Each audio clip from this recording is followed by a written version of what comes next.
ठीक है। अब जी मैं नज़र आ रहा हूँ, पूरे पहाड़ भी नज़र आ रहा है। ठीक है जी, मेरा नाम जैन मोमिन है और ये लोकेशन जहाँ पे हम अभी खड़े हैं इसको कहते हैं हिंगोल रिवर। ठीक है जी। सालों से जी यहाँ पे डैम की कंस्ट्रक्शन का इशू चल रहा है।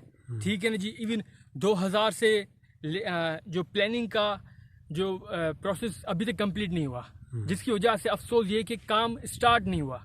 ठीक है ना। ये 2022 तक बन जाना चाहिए था डैम यहाँ पे। लेकिन अफसोस मैं समझता हूँ वापडा की लेजीनेस और इनएफिशिएंसी और मैं समझता हूँ उनके इंटरेस्ट ना होने की वजह से यहाँ के लोग भी मुतासर है और यहाँ के एक रिसोर्सेज जिसको हम यूटिलाइज कर सकते हैं डैम बनाकर और दीगर इन्वेस्टमेंट करके, वो भी हम उनके वो महरूम है लोग और हमारा मुल्क। क्योंकि आपको मालूम है कि पाकिस्तान और दीगर मुल्क क्लाइमेट चेंज से बहुत ज़्यादा मुतासर हैं और क्लाइमेट चेंज का सबसे बड़ा जो असर है वो ये है कि पानी की किल्लत बढ़ जाती है। आपको मैं सिर्फ यूनाइटेड नेशन के फैक्ट्स बताता चलूँ पानी के हवाले से कि 4 बिलियन दुनिया के लोग हैं जो हर महीने पानी की किल्लत का शिकार होते हैं। 4 बिलियन मतलब आधे से ज़्यादा आबादी दुनिया की। ठीक है ना, आधे से ज़्यादा इंसानियत। और मतलब 2 बिलियन तो पानी की सप्लाई से उनके रिस्क पे होते हैं कि भाई सप्लाई कम भी हो सकती है, ज़्यादा भी हो सकती है। 2 बिलियन लोग। ठीक है जी। और आधी दुनिया की आबादी को रिस्क है पानी की किल्लत का 2025 तक। अगर हम जल्द से जल्द पानी को स्टोरेज और यूटिलाइजेशन को बेहतर नहीं करेंगे या बढ़ाएंगे नहीं, इन्वेस्टमेंट ज़्यादा नहीं करेंगे, आने वाले दिनों में पानी की किल्लत और ज़्यादा बढ़ेगी। ठीक है ना। मेरा काम है और हम साइंटिस्ट का काम है, रिसर्चर का काम है कि आपको ये बताना कि आने वाले वक्त में क्या होने वाला है। ठीक है ना। लोगों का काम है कि उनको वोट दें कि जो इन पे बजट बनाए, और जो हमारे ऑफिसर्स का काम है, पॉलिटिशियन का काम है कि पार्लियामेंट में इसकी बात करें, इसका बजट जल्द से जल्द बनाए ताकि जल्द से जल्द काम हो। 2030-25 तक ये हालत और बदतरीन हो जाएंगे, बुरे हालत हो जाएंगे अगर हम यहाँ डैम या बैराज या रिजर्वायर्स या नहीं बनाएंगे, इस चीज़ें अंडरग्राउंड स्टोरेज टैंक्स नहीं बनाएंगे तो और ज़्यादा लोग मुतासर होंगे। ठीक है जी। कुछ और फैक्ट बता चलूँ कि 700 मिलियन लोग दुनिया में यहाँ माइग्रेट होते हैं पानी की किल्लत की वजह से, और आने वाले वक्त में और ज़्यादा माइग्रेशन बढ़ेगी। तो आप देखें अभी इवन फ्लड की वजह से भी माइग्रेशन होती है। पानी ज़्यादा होता है तो भी लोग आज माइग्रेट करते हैं, तो इससे ये क्या होता है, शहरों पे बर्डन बढ़ जाता है। पानी नहीं होता तो भी शहरों में लोग आते हैं, क्योंकि देखिए कि बलूचिस्तान इंटीरियर से हम अभी बलूचिस्तान में खड़े हैं। अगर यहाँ पे पानी नहीं होगा तो यहाँ के लोग शहरों में आएंगे, क्योंकि ऑब्वियसली मजबूरन लाएंगे। ठीक है ना। और वहाँ पे स्ट्रेस, शहरों का स्ट्रेस बढ़ेगा गवर्नमेंट का। ठीक है। वहाँ पे नौकरियाँ भी देनी होगी लोगों को, रिहाइश का मसला होगा। तो बेहतर है कि यहाँ के लोगों को हम जब डैम बनाकर इनको हम सहूलत दे सकते हैं सारी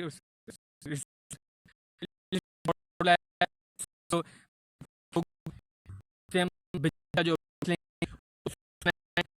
वाले पूरा ऊपर जब जी। लेकिन सोच से मैंने साल के पहाड़ के बिल्कुल जब 500 मीटर के रेडियस में हम खड़े हैं, यहाँ पे जी रिसर्च चल रहा है पिछले महीनों से, सालों से रिसर्च चल रहा है कि पहाड़ों की स्ट्रेंथ और पहाड़ों की वीकनेस रिसर्च चल रही है। लेकिन देखिए मैं समझता हूँ कि क्योंकि देखिए यहाँ पे तो बढ़ता जाए, हमें जल्द से रिसर्च पूरी करनी है ताकि डैम बने, और जब रिसर्च पूरी नहीं होगी डैम नहीं बनेगा। ठीक है ना। तो हमें यहाँ पहले हमें चाहिए कि एक मिनट नीचे आ जाए थोड़ा। देखिए हमें यहाँ पे एक बंद चाहिए, इनक्लोजर चाहिए जो वुड प्लेट से बनता है। आपको मालूम है जब ब्रिज बनती है पानी के ऊपर या नदी के थ्रू, तो वहां पे भी ये बनाते हैं। देखें एक मिनट मैं आपको समझा दूं।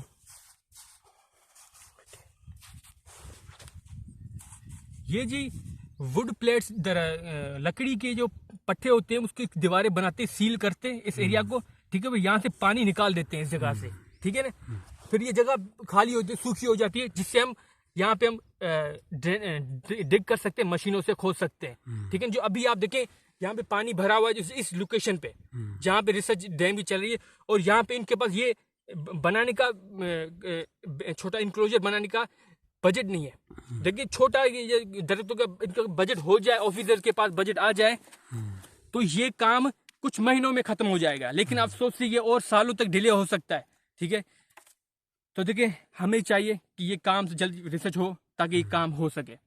अब दूसरी देखिए बात बताऊं कि यहाँ पे देखें जीपीएस की सबसे बड़ी, अगर हम मैं यहाँ पे हैदराबाद से चल के यहाँ पे आया हूँ दूर, इस वजह से क्योंकि यहाँ इसकी कोई रिसर्च नहीं है, इसकी कोई डेटा वेबसाइट ऑनलाइन वापडा की वेबसाइट पे नहीं है, विकीपीडिया पे नहीं है, और दीगर वेबसाइट कोई वेबसाइट पे इस रिसर्च का या आने वाले डैम की प्लानिंग का कोई डेटा नहीं है।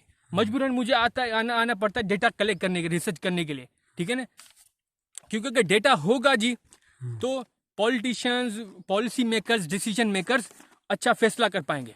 अगर हमारे पास डेटा नहीं होगा, रिसर्च नहीं होगी, जीपीएस लोकेशन सबसे जो बुनियादी चीज़ है वो यहाँ पे नहीं है इस जगह की, कि कहाँ पे रिसर्च हो रही है, कहाँ पे प्लानिंग के डैम की प्लानिंग है, वापडा की वेबसाइट, और ये कहेंगे 2022 तक हम बना लेंगे।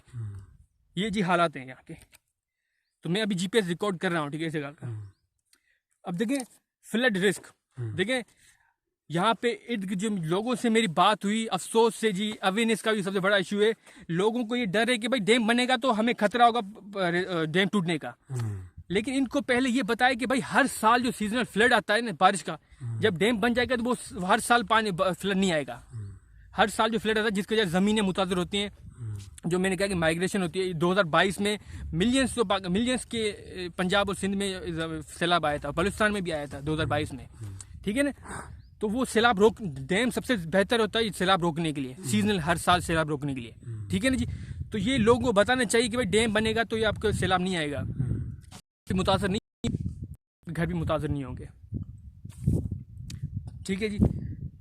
और दूसरी अगर बात करें, देखें साइज़ का भी देखें इशू है। अगर देखें मेरी जो राय है कि इस वक्त हमें सबसे बड़ी साइज़ नहीं चाहिए, हमें आधी मीडियम साइज़ में डैम बनाए स्टार्टिंग में, और देखें कि कितना कैसे इसका काम चल रहा है। क्योंकि आपको मालूम है, अगर पीछे देखें ना आप, वहाँ पे केनाल से नदियाँ हैं जो फिर वहाँ पे हमारे हिस्टोरिकल प्लेसेस पे जाती हैं, ठीक है, जैसे हिंगराज मंदिर हो गया, गांव गोट हो गए, तो वहाँ से वो नदियाँ उस तरफ भी जाती हैं। अगर यहाँ पे पानी हम ज़्यादा ब्लॉक करेंगे, स्टोरेज करेंगे, तो पानी पीछे से लीकेज होगा उस नदियों में, वो लीकेज रोकनी होगी, ठीक है ना। उसके लिए भी हमें रिसर्च और बजट बनाना होगा। और सबसे बड़ा ये हमारे हिस्टोरिकल प्लेसेस को रिस्क है जी इस डैम का, स्टोरेज का। तो हमें स्टार्टिंग में आधी साइज में बनाना चाहिए, हमारा बजट भी कम लगेगा, और हमारा जो आइडिया भी हो जाएगा कि यहाँ पे इस एरिया में जब डैम बनाते हैं तो उसके असरात क्या होते हैं, ठीक है ना। और आपको मालूम है अगर हमें बनाया अभी तो हम आधा भी बना सकते हैं, ठीक है, कोई इशू नहीं होगा। अगर हम अभी बनाएंगे 80-100 तक हम बाद में बना सकते हैं, ठीक है। लेकिन हम 100% पूरा करेंगे तो इसके हमें नतीजे ये होंगे। अगर कंस्ट्रक्शन कोई और पहाड़ का इशू हो गया, ठीक है ना, अभी तो रिसर्च भी इतनी खास नहीं चल रही। आगे अगर हमें डैम टूटने का भी अगर ज़्यादा बड़ा होगा तो डैम टूटने का भी ज़्यादा रिस्क होता है। तो मीडियम डैम बनाने चाहिए स्टार्टिंग में, उस मीडियम पे हम लाज भी कर सकते हैं, ठीक है ना। तो ये थोड़ा इस पर भी गौर करना चाहिए। जब फार्मर्स की, किसानों की बात करूं, देखिए इस हिंगोल रिवर पे हज़ारों की बुनियाद पे किसान है सिर्फ, ठीक है ना, और जो सिर्फ बारिश के पानी और नदी के पानी पे डिपेंड करते हैं। लेकिन आपको मालूम है, अफसोस से सिर्फ 2000 किसानों में से सिर्फ 2 किसान हैं जिनके पास अपने सोलर पंप हैं पानी खींचने के लिए, नदी में जो पानी खींच के उस इरिगेशन करते हैं, किसान हरियाली करते हैं और ज़मीन करते हैं। सिर्फ 2 लोग हैं, ठीक है ना। तो 998 जो किसान हैं उनके पास सोलर पंप नहीं है। तो मेरी गुजारिश है गवर्नमेंट से कि डैम बना रहे हैं, इसके साथ थोड़ा फंड रखें कि किसानों की भी थोड़ी मदद करें, ठीक है। यहाँ के एरिया के लोगों को थोड़ा सोलर पंप लेके दें, किसान ताकि वो किसान हरियाली कर सके, उससे ये अपना लिविंग स्टैंडर्ड ऊपर जाएगा, ठीक है ना।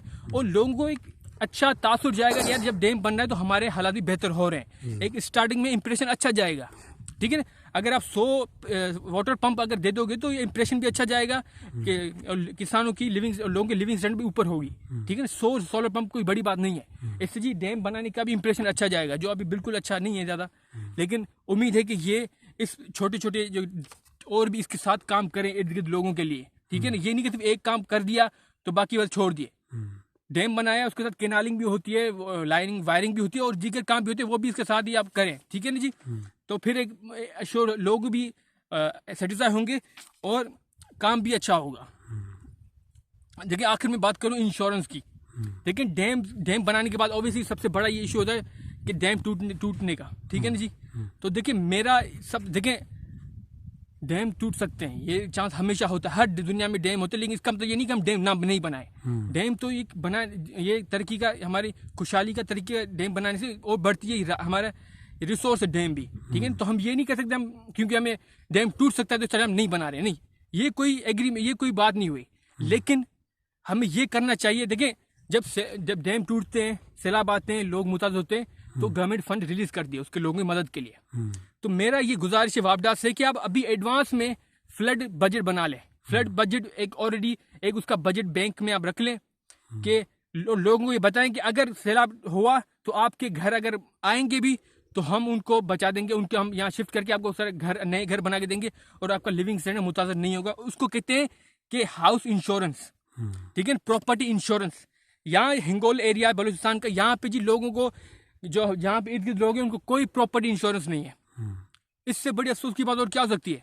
गवर्नमेंट मतलब किस बात के लिए आप गवर्नमेंट बना रहे जो इंश्योरेंस आप नहीं दे रहे लोगों को, प्रॉपर्टी इंश्योरेंस नहीं दे रहे। उनके अपने घर हैं, उनकी अपनी प्रॉपर्टी है, उनके घर गाड़ियां हैं, आप गाड़ी के इंश्योरेंस देते हो ताकि अगर गुम हो जाए या चोरी हो जाए तो आपको बड़ा आपकी इनकम को नुकसान ना हो, खर्चा ना हो, ठीक है ना। अगर गाड़ी के इंश्योरेंस नहीं होंगे तो लोग गाड़ियां भी नहीं लेंगे, ठीक है ना। तो बड़ी जो कंपनी है, प्राइवेट कंपनी, उनको मालूम है, इससे ज्यादा वो इंश्योरेंस देते हैं गाड़ियों की। घर के इंश्योरेंस भी दुनिया भर में निज़ाम है और यहाँ पे हिंगोल रिवर पे, हिंगोल डैम के लिए इसका कोई निज़ाम नहीं है, ठीक है ना जी। तो मेरी यही गुजारिश है जी हमारी गवर्नमेंट से कि बराए पानी डैम की प्लानिंग एक तो पब्लिक करें, जो भी आपके जो कहाँ काम करें, कितना हो चुका है प्रोग्रेस। अभी देखें कोई पब्लिक इन्फॉर्मेशन नहीं कि कहाँ से प्रोग्रेस पहुंचा है। तो इससे ज़्यादा जो वर्कर्स हैं वो सुस्त हो गए, लेजी हो गए, ठीक है। हमारे इधर लेजी हो गए क्योंकि यहाँ पे कोई देखने वाला नहीं है। अगर आप ये चेक इन बैलेंस रखोगे, प्रोग्रेस रखोगे, ठीक है ना, कि भाई कितना प्रोग्रेस हो गया है, तो ये काम भी थोड़ा बेहतर होगा। बराए पानी डेटा और रिसर्च पे इन्वेस्टमेंट करें और पब्लिक उसको इन्फॉर्मेशन बनाएं। शुक्रिया, वेबसाइट पे शुक्रिया।